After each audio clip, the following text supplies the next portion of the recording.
Well, welcome everyone. Nicole, do you want me to go ahead and get started, or? Whenever's good for you. Okay. So yeah, I want to thank you all for being here today on this Zoom seminar. It's my pleasure to introduce our seminar speaker today, Professor Nicole King. Nicole is a professor at the University of California, Berkeley in the Department of Molecular and Cellular Biology. She has also been an HHMI scientist from 2013 to the present and studies evolutionary and developmental biology. Just a few details on her background. She received her BS just down the road from us at Indiana University, her PhD from Harvard, and her postdoc from the University of Wisconsin-Madison. Her research focuses on the origin of multicellularity in animals. To do this, she concentrates on the evolution of choanoflagellates, which are the outgroup to animals. And one unique aspect of the choanoflagellates is that they can be unicellular or colonial. And so many of the genes present in animals are also present in the choanoflagellates, and this includes genes for cell signaling and cell adhesion. And along the way, Nicole has discovered the surprising role of interactions between bacteria and choanoflagellates in the formation of colonies. So I don't want to give away too much of the story. So let's please welcome Nicole here today, and I'm looking forward to this talk. Also, Nicole has said that she's happy to take questions during the seminar. So if there are questions during, feel free to put them in the chat, and yeah, I can interject them as need be. Sounds great. Thank you for the invitation, and thank you all for being here. I feel a real connection to the Woese Institute because my microbiology professor at Indiana University was Norm Pace, and I heard many wonderful and incredible stories about his interactions with Carl Woese. And I would say that the importance of microbes has unexpectedly woven through my own training and into my current research. And so I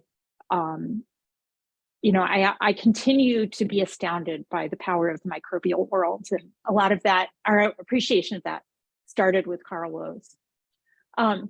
Okay, so today what I'm going to do is introduce you to some of what we've been discovering from our study of choanoflagellates, which are the closest living relatives of animals.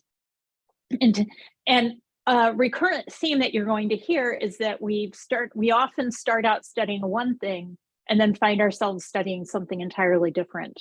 But because choanoflagellates have been so little studied, it often leads us somewhere interesting and exciting. And I think that's also true for archaea. So I think there are some recurrent themes there. So one of the things that I think evolutionary biologists have been fascinated by, and particularly those interested in developmental biology, is this idea that animals are so incredibly diverse. You know, all animals are multicellular, but they do so many different things. They can swim, they can fly, they can crawl along the ground, they can make burrows. There's just so much diversity out there in the animal world. And yet all animals start life from a single cell. So that there's this fundamental commonality that all animals develop from a single cell, and that is the zygote, the fertilized egg. In addition, all animals have a single common ancestor, and so this is depicted on this phylogenetic tree, and we call this organism the Ur-metazoan. And we can infer that it had properties that are shared in common among all animals today, including multicellularity. But we know relatively little about the organisms from which animals evolved. And so that's really the focus of the research in my laboratory. We're trying to understand along the animal stem lineage, how did multicellularity evolve? And how did the molecular and genetic underpinnings for cell differentiation and coordinated function come to be? And can we reconstruct that? Now, a lot of what we understand about animal evolution and animal history comes from the fossil record, but fossils can't tell us about cell-cell interactions or the genetic underpinnings of developmental processes.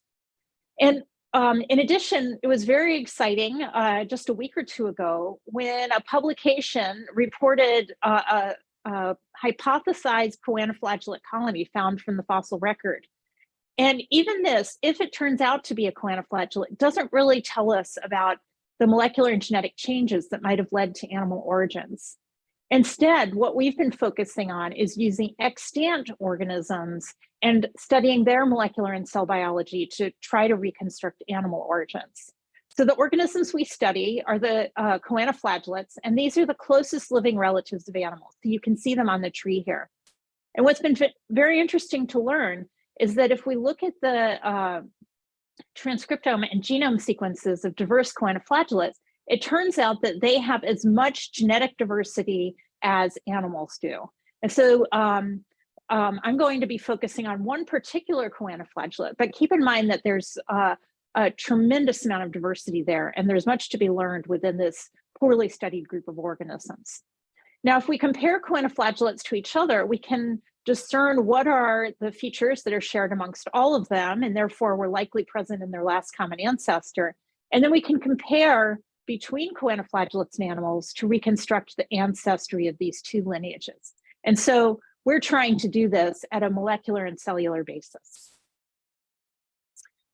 Now, for those of you who are not familiar with choanoflagellates, I just want to give you a quick introduction. This is a fixed choanoflagellate cell, and you can see the cell body, this collar in red of what are called microvilli, and the long flagellum.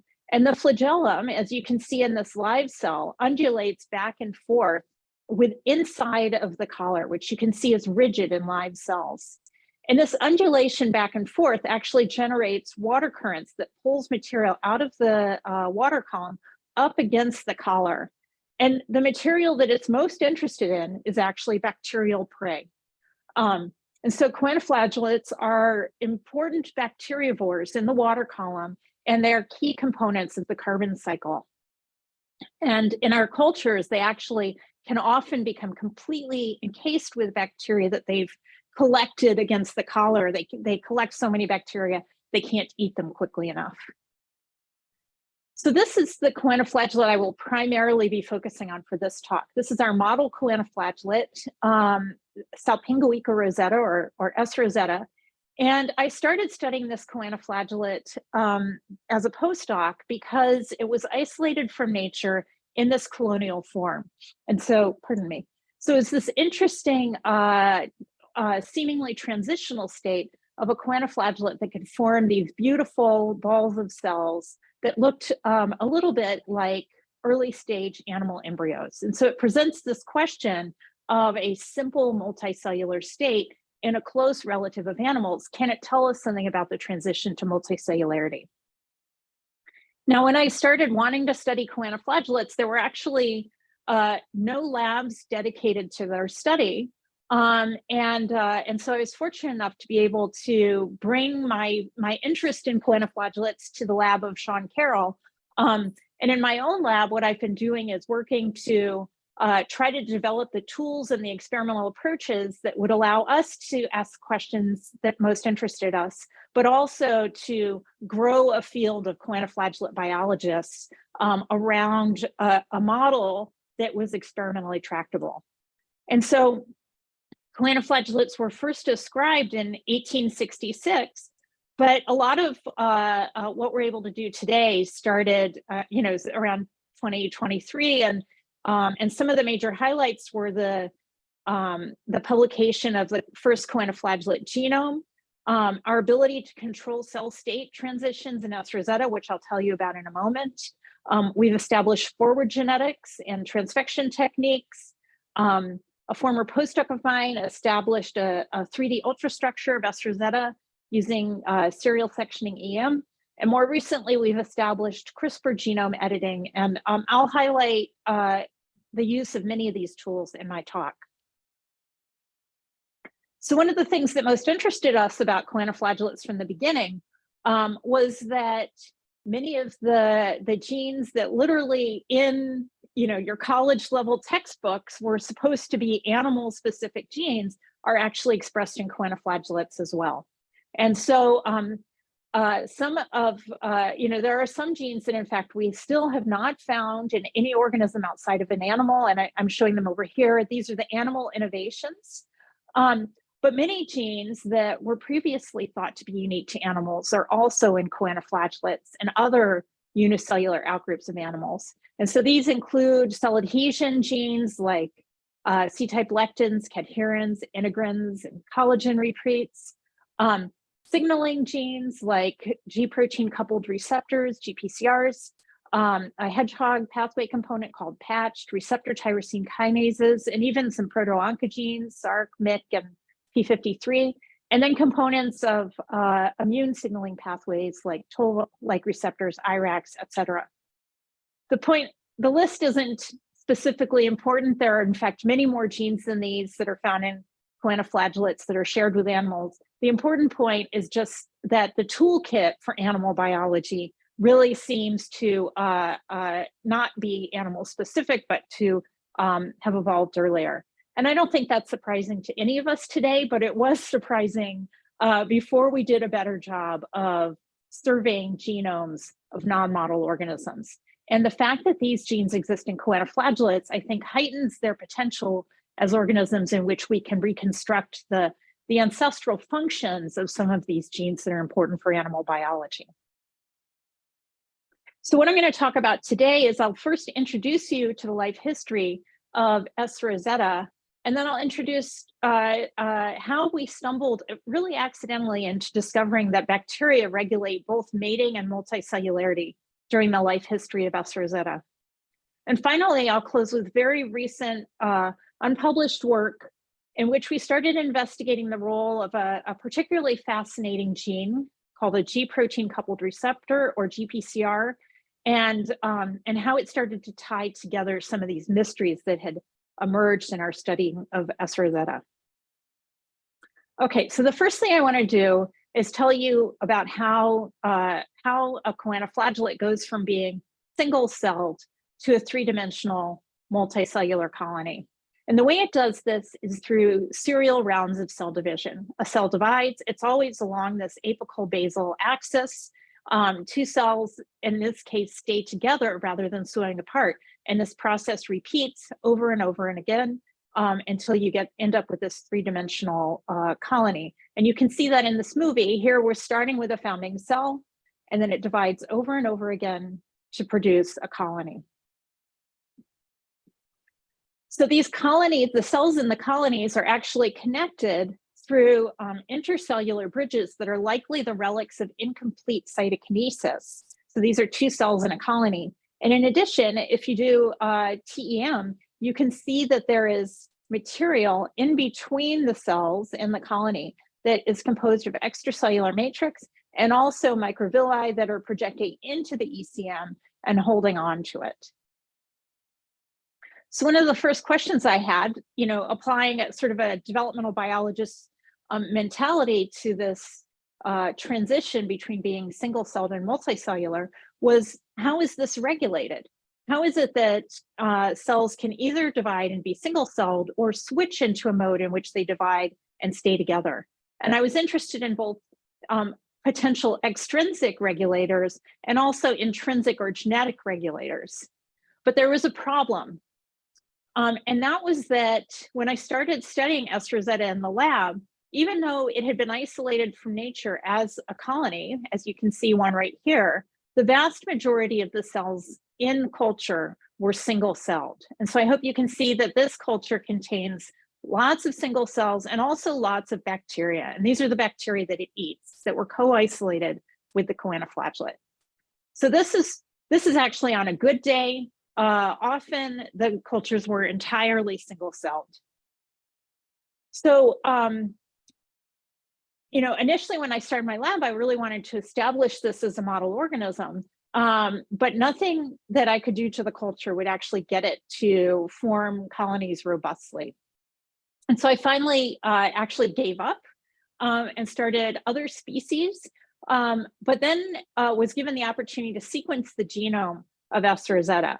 And so in preparation for that, I needed to reduce the diversity of bacteria in the culture so that we wouldn't have bacterial DNA outcompeting choanoflagellate DNA when we threw it on the sequencer.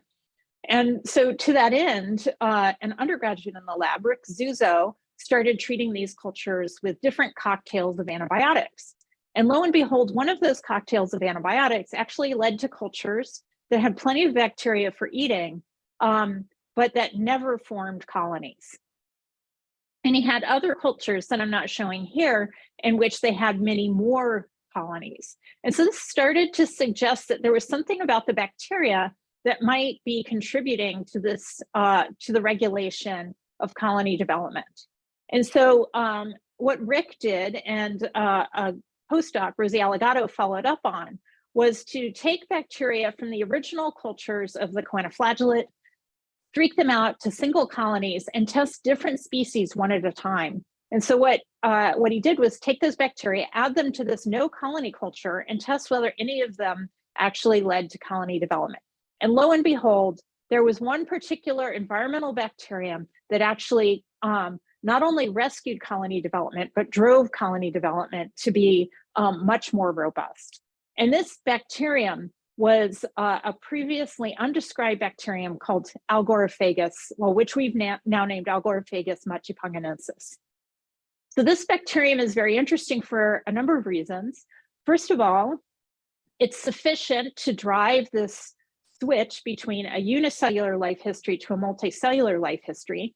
In addition, it's a natural prey of S. rosetta, and we can actually grow the choanoflagellate entirely with Agoraphagus and no other bacteria. And finally, it's related to the Bacteroidetes bacteria that are abundant in our own gut.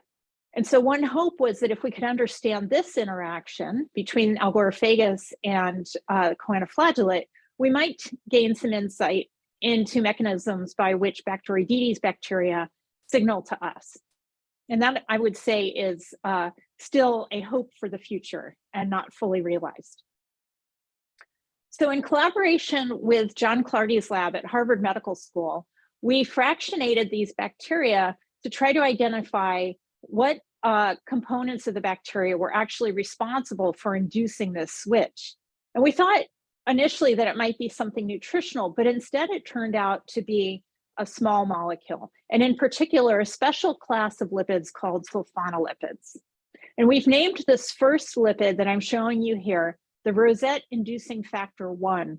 And what we found was that it was sufficient when added to cultures of single-celled choanoflagellates to induce the switch to multicellularity.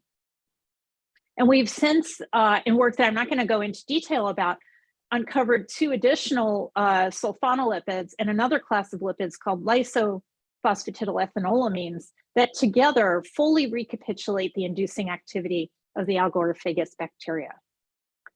Okay, so this was an exciting discovery, and as you can see, it was published in 2012. So it's not brand new, but it really has continued to motivate a lot of our research in the lab. And in particular, we've been wondering what is the nature of the mechanism by which the choanoflagellate senses and responds to these small molecules. There are a number of lines of investigation that indicate that they are using receptors, the choanoflagellates are using receptors to respond to detect and respond to these. And what we're particularly curious about knowing is whether these receptors are homologous to animal proteins, whether there might be some shared ancestry in terms of the response to bacteria. And so partially to that end, but also for other reasons, a graduate student in the lab, Tara Levin, set out to develop forward genetics in choanoflagellates. And when she did this, when she proposed to do this, I actually discouraged her because I thought that it would be so difficult as to potentially fail and for a graduate student. And I wanted to make sure that she could actually have a robust thesis, but she proved me wrong in my concerns. And I'm going to tell you about 2 spectacular things she accomplished as a graduate student. So the first was that she established this genetic screen Again, partially with the motivation of identifying receptors of the rosette-inducing factors, but more generally with the goal of trying to understand the genetic pathways that underlie rosette development. And so to do this, she mutagenized choanoflagellates. Remember, they live in liquid culture, so we can't plate them out easily. And so to isolate mutants, she had to use limiting dilution.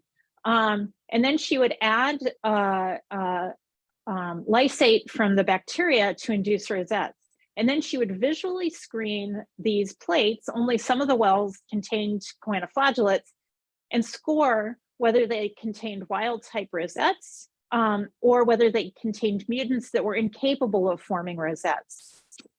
And after screening more than 37,000 mutants, 37,000 clones, she isolated a total of 18 mutants. So, so really a laborious and challenging screen, but one that bore a lot of fruit.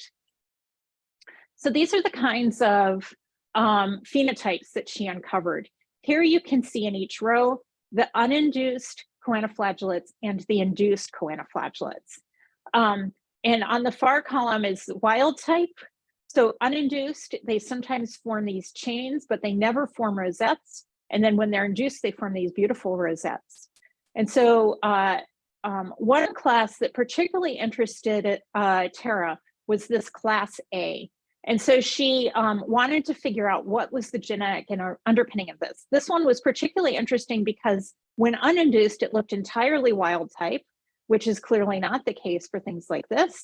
But when induced, it could never form rosettes.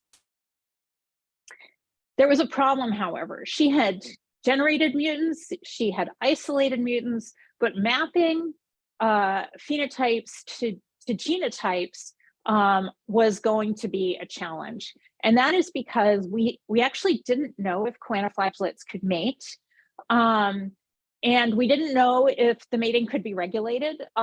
We didn't know if we could isolate meiotic products. And without the ability to do mating and get recombination, we weren't sure how we could map the genetic lesions. Keep in mind, this was all before we had CRISPR editing working in the lab, and also when sequencing was still expensive enough that it wasn't straightforward to do enough deep sequencing to map things that way. So even though mating had never been described in choanoflagellates, and in fact, choanoflagellates were thought to be asexual, Tara was able to identify environmental conditions that induced mating. And one of the most robust was starvation. So here you see a frame from a culture that has been starved. And I hope you get the sense of why it's so hard to observe mating. In this whole frame of view, there are only 2 cells that are about to mate. And let's see, there they are. So there's a small cell and a large cell. And we have provisionally named these the male and female gamete. And you see this other pairing that might have actually just mated, but otherwise there's nothing going on. And so the way mating works in choanoflagellates, here we're zooming in on that male and female gamete, is that they do this little dance. The male cell attaches at the base of the collar and then fuses with the female cell. So the hallmarks of mating in choanoflagellates are this. First, they need to find each other. Then we get cell fusion, as you can see there. There's then nuclear fusion that leads to a cell type that I won't say much about, which is a thecate cell with this secreted extracellular matrix stalk. And then these cells undergo recombination and meiosis, leading to haploid cells. Okay, so this life history, this switch between sexual and asexual reproduction is actually part of a much broader and more dynamic life history of Rosetta. So I've introduced you to the notion that they can switch between being unicellular and colonial in these rosettes. And I also briefly mentioned that when they aren't forming rosettes, they can also form these linear multicellular chains. And then under certain conditions, these single cells can settle and form thecate cells, or during starvation, they can form these very skinny and long fast swimmer cells. And what we now know because of Tara's work is that these fast swimmer cells can, under certain conditions, differentiate into different gametes that fuse and then recycle back into this part of the life history through these processes. So because of her discovery, it's become possible to map both the what she called the rosetteless mutants here and another class of mutants here that we call the class D mutants. So Tara showed that one of the class A mutants was caused by a mutation in a particular gene called a C-type lectin. And you can see here in teal the staining of the C-type lectin protein at the base of these cells in the extracellular matrix. And when we now know from further work that when we disrupt this C-type lectin, these cells cannot form colonies. Laura Wetzel focused on this special class of mutants that forms these big clumps when uninduced or induced. And these are not colonies because if you shake these cultures, all the cells fall apart. So the cells are not sticking together by cytoplasmic bridges and extracellular matrix. It's a very loose and promiscuous adhesiveness. Sorry, I need more coffee, I think. So it turns out that she's mapped two of these, and they were both in a class of proteins called glycosyl transferases. And these are important for helping to sculpt the extracellular matrix. And so what we find is that if we disrupt these glycosyl transferases, the cells stick when they shouldn't. And I'll just repeat, please feel free to stop me if there are any questions. Okay, so that genetic screen was very helpful in starting to tease apart some of the genes that are required for rosette development, but it did not identify the receptor for us. Okay, so we still didn't know what was responsible for responding to the bacteria. So Ariel Woznicka, a graduate student in the lab at the time, decided to take a different approach. And I should say that this was not a Ariel and I would both agree that this is not the type of approach that really had a good chance of working, but we had some funding at the end of the grant cycle that we needed to spend, and we decided to spend it on this, and it turned out to give us some very unexpected results. So why is this not a great experiment? What she did was she decided to treat the choanoflagellates with a number of different bacteria, some of which induce rosettes. Those are the ones here shown in X's, and many of which did not. And her plan was to do RNA-seq on each of the cultures to see if there were classes of genes that were specifically upregulated in response to rosette-inducing bacteria and not upregulated in response to non-inducing bacteria.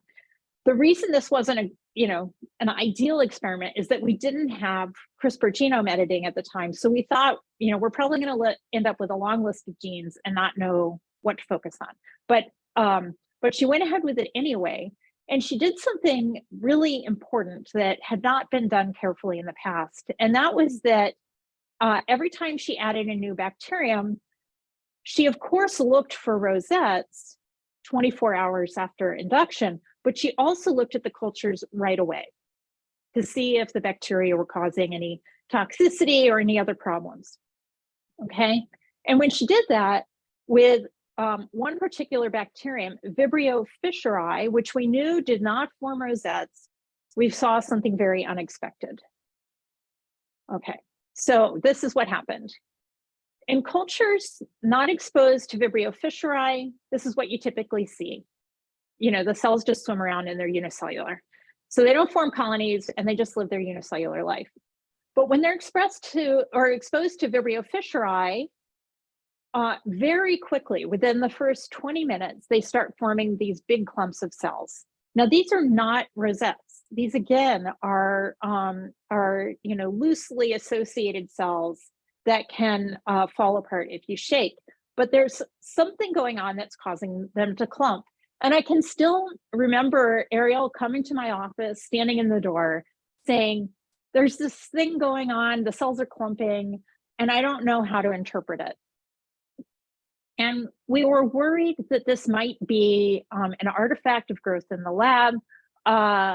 We weren't sure whether this was biologically relevant, but it was completely reproducible and a very robust response. And so she decided to study it in a little more detail, and partly inspired by the fact that the swarming behavior and accomplishing high densities is actually a mating behavior in animals.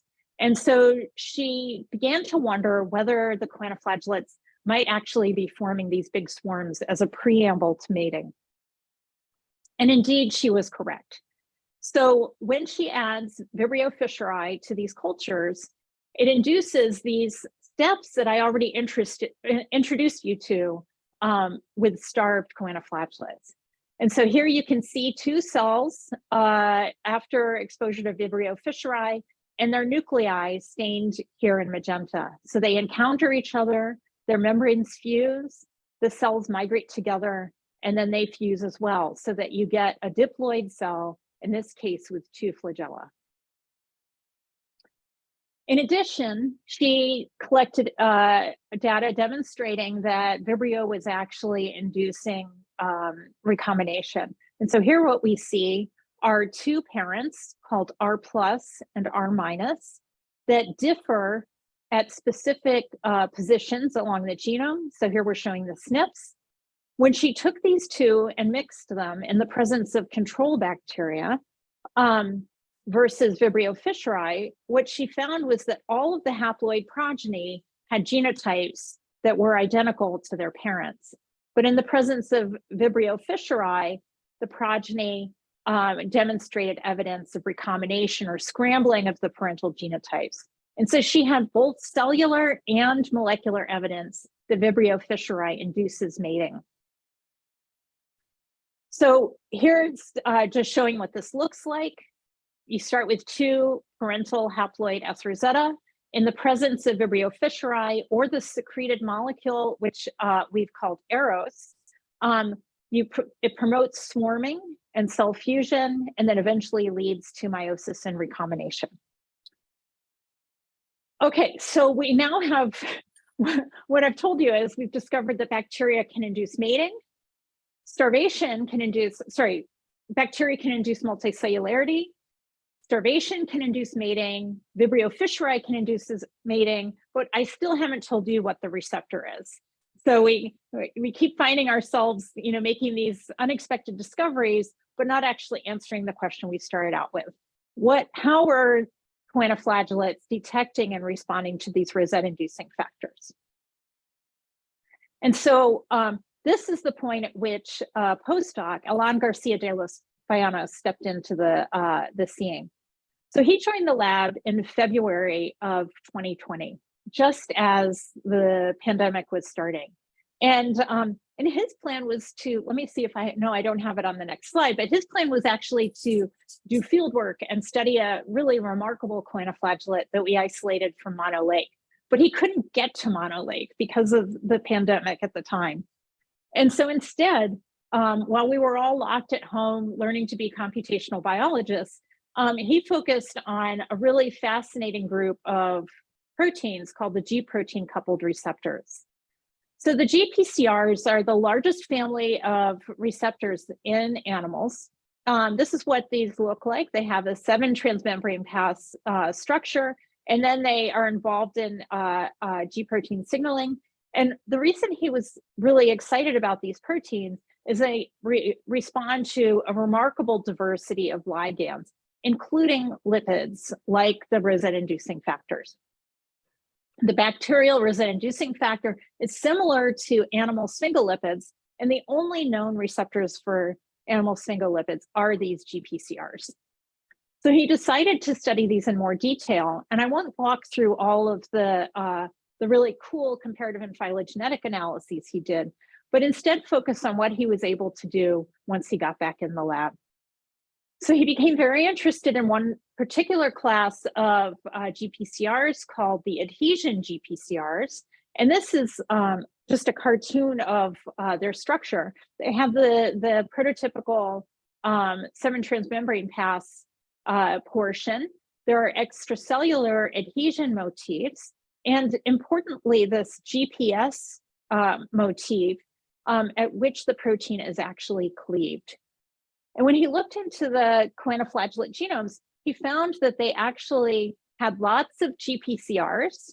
So that's shown, this is a phylogeny of different choanoflagellates.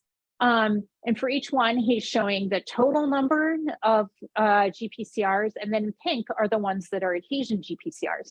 And so what I hope you can see is that the adhesion GPCRs are the most abundant within the collection of GPCRs in choanoflagellates.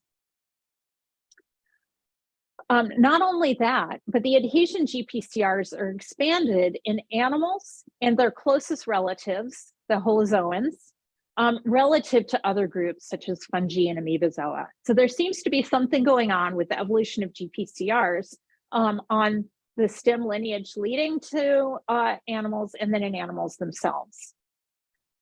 Okay, I'm going to skip over this and just get to the functional work. And that relates to a protein that he has named Clumpy for reasons that should be evident in a moment. So this is the architecture of the Clumpy gene or the Clumpy protein. You can see that it has the 7 transmembrane domains right here. It also has that very important GPS domain where the adhesion GPCRs are cleaved. And it has a series of domains that we don't need to worry about too much, but these are adhesion protein domains that are shared between choanoflagellates and animals, as well as other organisms. So equipped with newly developed CRISPR technology that was developed by David Booth, he designed 2 sets of edits, one that would cleave Clumpy at this position in the gene, and another that would actually truncate the protein even before any of the adhesion domains. And when he did that, something really unexpected happened. And I should just say, these are adhesion GPCRs. So we expected that that disrupting this protein, if it had any phenotype, would disrupt colony development. And instead, the opposite happened. So these are full-length cells with full-length Clumpy, cells with this 1 to 553 portion of the protein, and cells with only the first 95 amino acids of the protein. And this is what happens. So in those with wild type cells, you see they keep swimming around, but in those with these truncated versions of Clumpy, you see now that they form these big clumps, which hopefully, given that I just showed you what happens with Vibrio, makes you start wondering about something. So this phenotype is reproducible and it develops over time. So here in the top panel, over 30 minutes, you see that those with wild type Clumpy do not clump, whereas those with truncated Clumpy do clump quite a bit within the first 20 to 30 minutes. And we can quantify this, as you can see over here on the right. Okay, so one very clear phenotype is that they clump, but importantly, we see no difference in regular growth under asexual growth conditions. So here you can see the control or wild type relative to these 2 edited strains.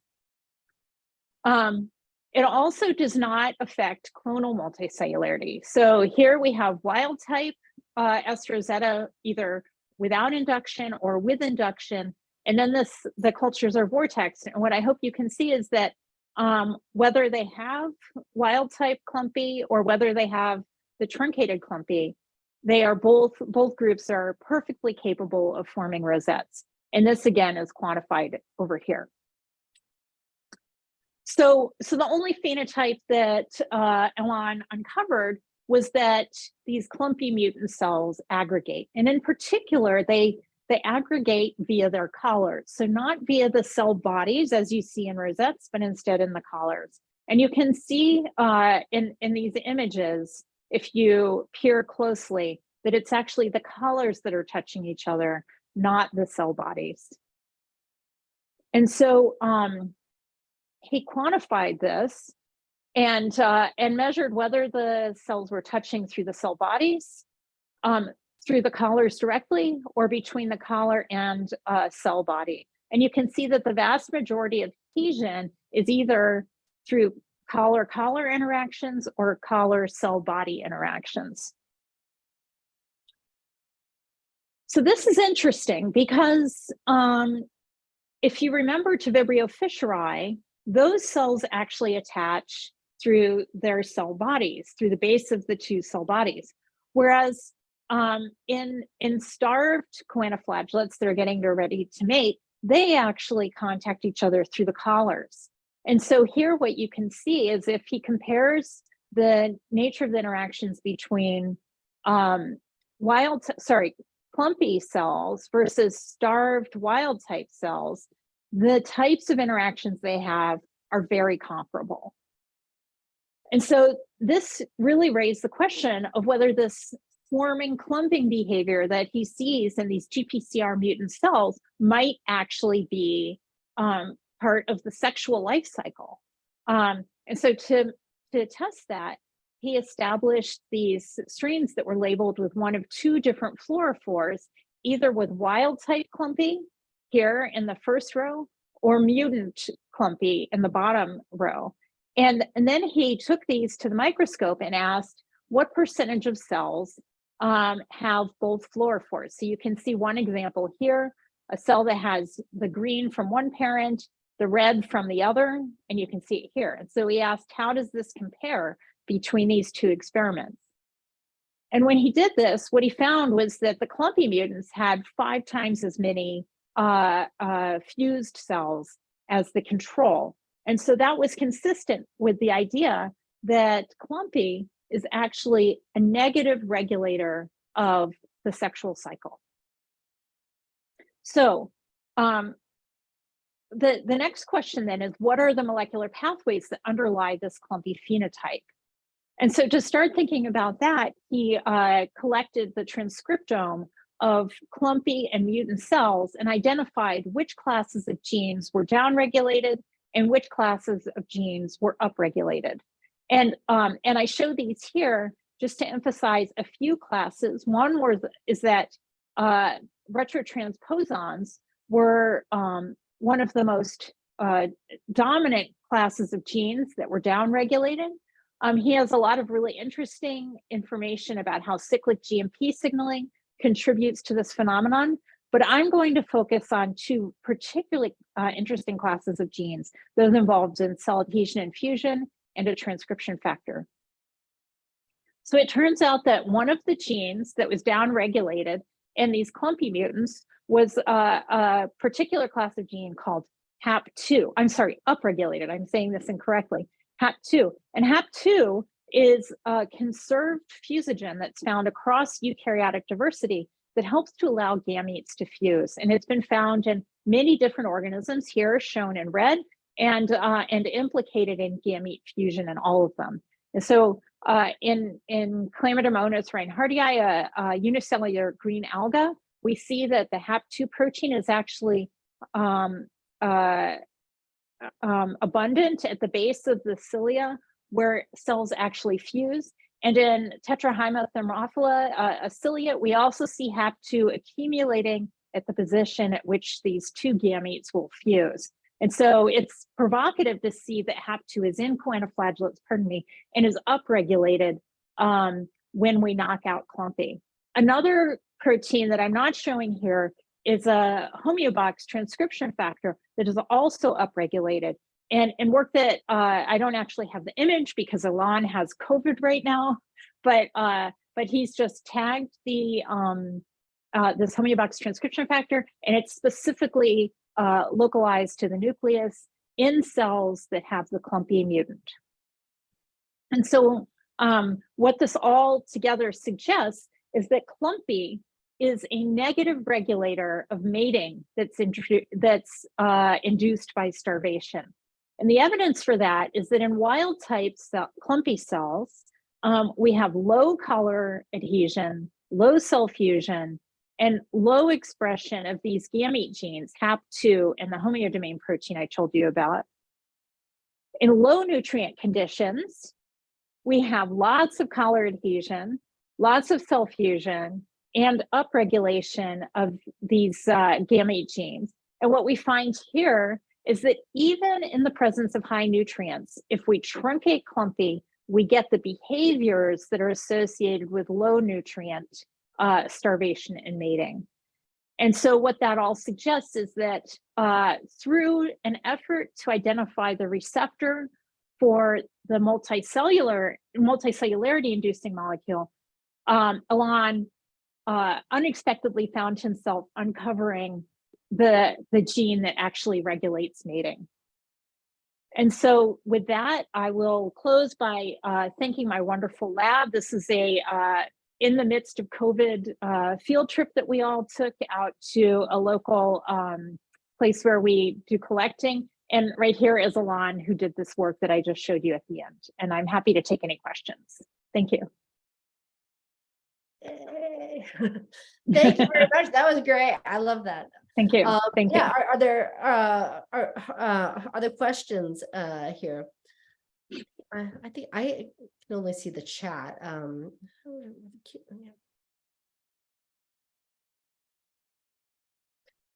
So I have a bunch of exceedingly naive questions. So I'm happy for naive questions. Yeah. So if folks want to unmute, they're welcome.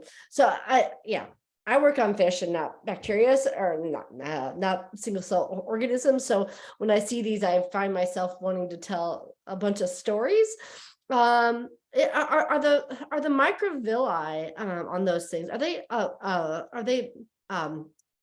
homologous to any structures in multicellular animals? I mean, there's microvilli everywhere. Are those evolved? Right.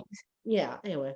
Yeah, I mean, there's a lot of interesting. It's pretty clear that they are homologous to the microvilli on epithelia, but it seems that many differentiated cell types in animals are actually just modified epithelia.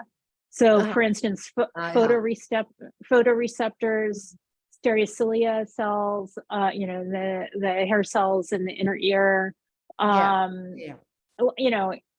of those cells are probably derived from an ancestral epithelial cell that is derived from an ancestral choanoflagellate-like cell.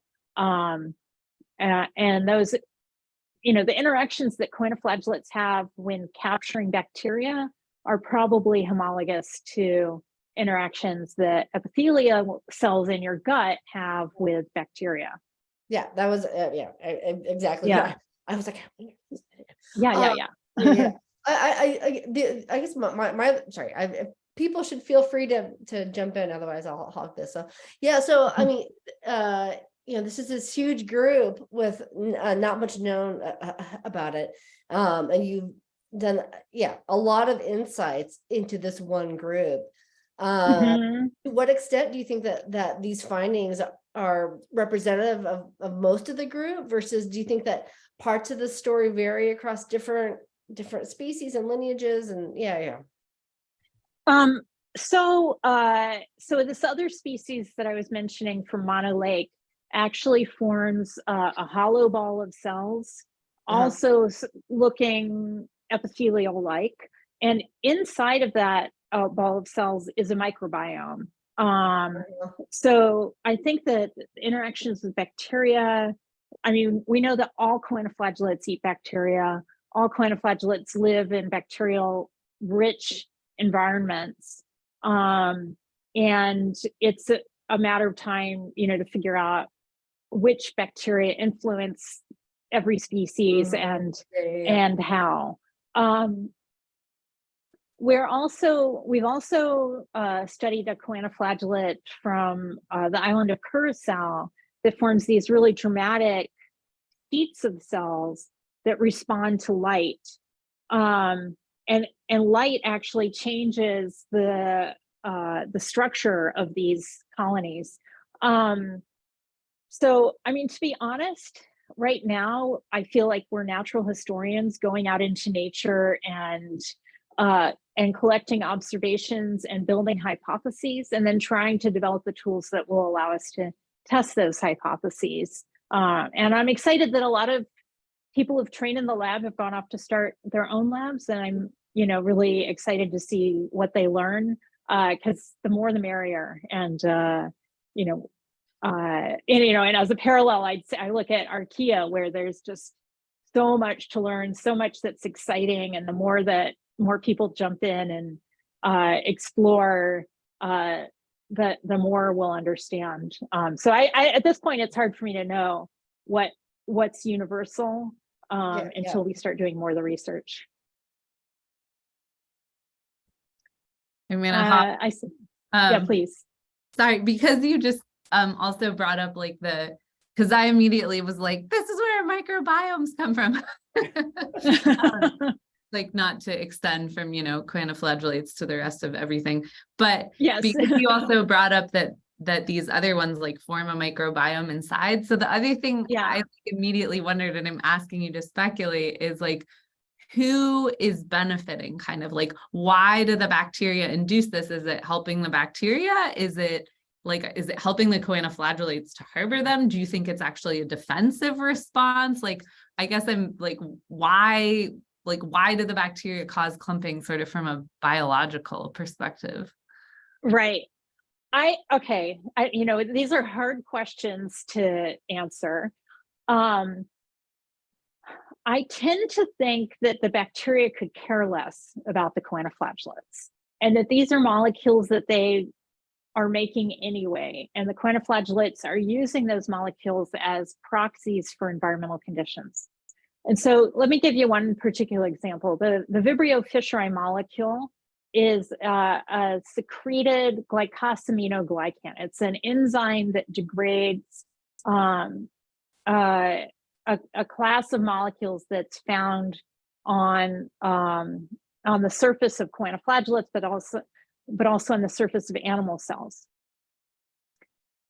And I think, but Vibrio itself is an oligotrope, so it's present under stressful conditions when other classes of bacteria are not necessarily. And so I suspect the choanoflagellate is using the presence of this bacterial cue as a marker of a stressful environment. And so it's just a cue for stress, and that's driving them into the mating pathway, because stress is a trigger of mating. And the same, I would say, for the rosette-inducing factor. That's a different environmental condition that favors a different class of bacteria. And I don't know what it is about that environment that favors rosette development, but that's my sort of how I think through this. That the bacteria are just there, they're doing their thing, and then the choanoflagellate says, oh, that bacterium's here, that must mean that it's this kind of environment, and it would, I'll be more fit. Yeah. I'm obviously doing all sorts of bad evolutionary hand waving, but cool. Well, I asked you to, so that's on me. Yeah. Okay. Yeah.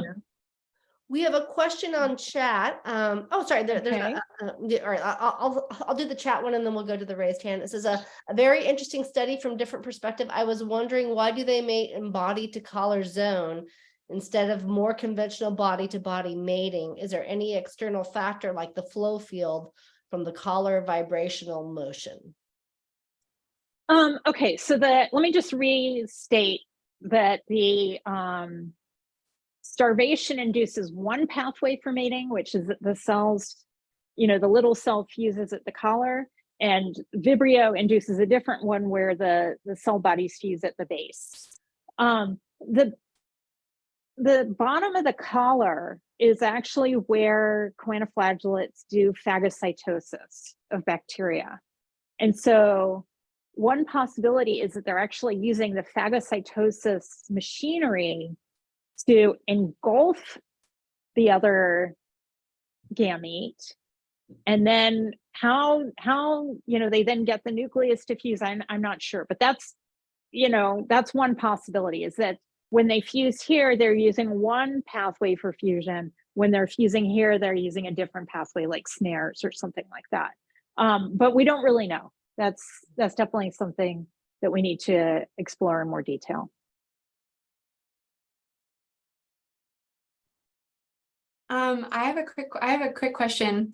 Thanks for such a great talk. Really enjoyed it.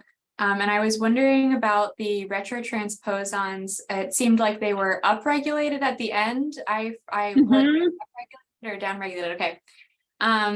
And that seemed so that this was like being upregulated kind of in this like precursor, you know, these cells are more inclined to mating. And I think that's just really, yeah, I was wondering if you had any more on that as like a very interesting result. You'd think that if they're recombining, you'd want them to be downregulated. You know, you'd want these retrotransposons to be out of the way.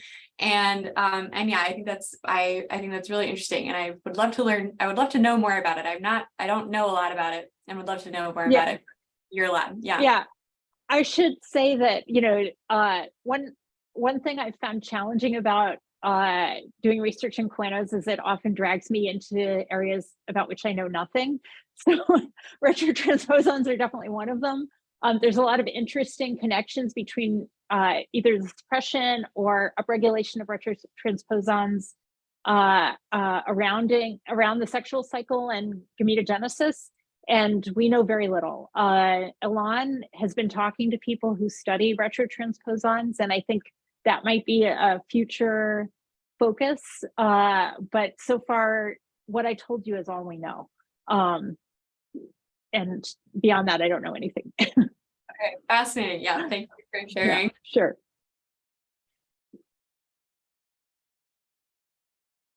Are there other questions? Oh, Rachel, I see has a question. That was a great talk. It was really exciting. Thank you. Thank you. I was wondering about you talked about the cells fusing, but the nuclei have to fuse too. Are the nuclei in a certain part of the cell? Like, does it induce a cell cycle change that you can recognize? I mean, and then meiosis has to come after that. So this is like a big commitment, right? And yes, I was wondering what you know about that process. Yeah. So we do not have staged cultures, or synchronous cultures. So it has not been straightforward to, you know, to really observe this process in action. Although I should say that now that we're able to tag proteins, which really is something quite new for us, I think we should be able to watch, for instance, live cells with a histone tag or something like that and get a better sense of what's happening to the nucleus. In addition, we don't know if we've seen meiosis. So we've seen the products of meiosis, but there are these large cells that we sometimes see. We call them lumpy space princesses.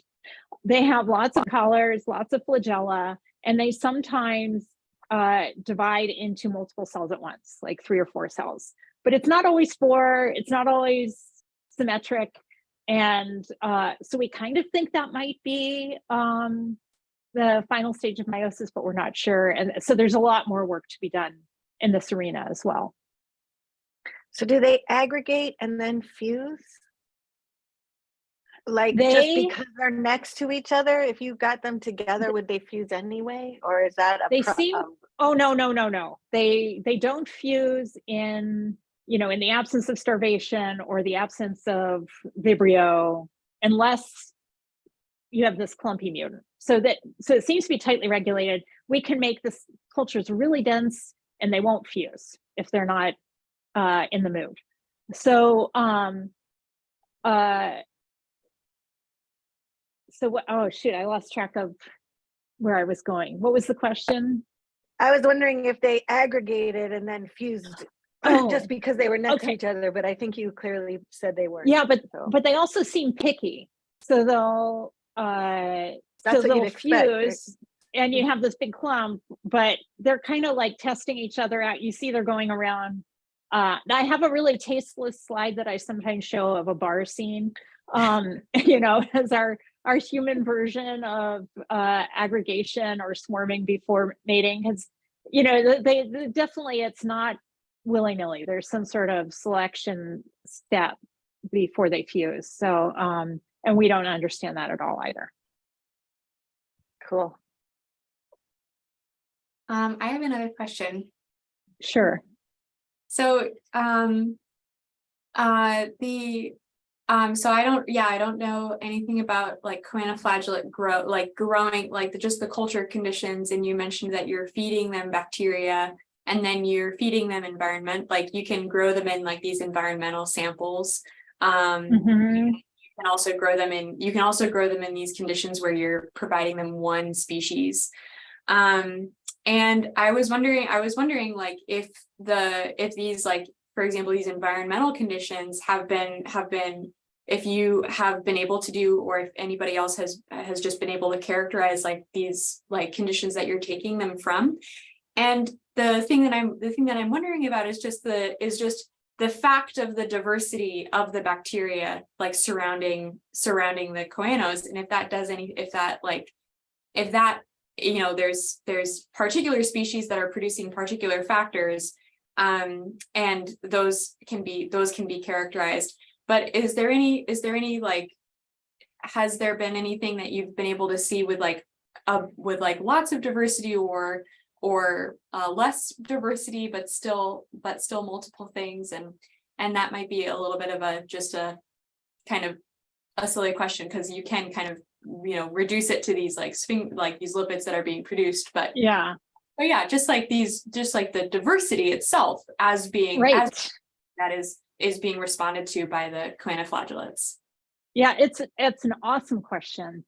And one of the things I've wondered about is, given how incredibly sensitive they are to these cues, how do they distinguish signal from noise? Because in the environment with lots of diverse bacteria, there are lots of small molecules, you know, a lot that they're encountering. So how do these decisions get made to go this pathway or that pathway? And how does all that get integrated? So another graduate student in the lab actually started studying this, and she started exposing, you know, the nice thing is you can reduce the complexity and then you can build it back up. And so she exposed them to S. rosetta and Vibrio at the same time, and you know, with different concentrations. And frankly, I expected that they would choose one pathway or the other. And instead, what they did was they made colonies much faster and much larger, and then they mated. You know, it was like they did both. They did both better in the presence of both sets of signals than they did with just one. So I think that's a really interesting line of research, and it would be worthwhile for people to, you know, continue investigating that, because I think that is a huge question, because we gain understanding about how bacteria regulate biology by simplifying, and but that's not how we actually interact with bacteria. And so it's going to be necessary to bring that complexity and diversity back in and see what happens. Thanks so much. Excellent. We are over time, so I think we should probably stop. We're at 1:04, but let's thank Nicole one more time for a really fascinating talk. So yeah. Thank you all. Thanks. Yay. My dog is barking now. Okay, and then Rachel, I guess we're gonna talk. So I don't know if we can talk here or the other Zoom, either one. Whatever works for you. Do the IT guys have do you want them to pop over to the other Zoom line?